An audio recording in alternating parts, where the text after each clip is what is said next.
How to make the live viewfinder of this Panasonic FZ82 camera sharper. So let's power on the camera, press that button, push it forward. To send the image from here to the viewfinder, press that LVF button, live viewfinder.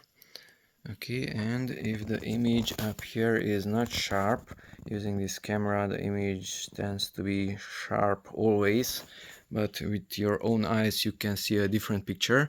To adjust the sharpness, here we have this little element which is also moving the lens inside there. So that's how to adjust the sharpness of this live viewfinder.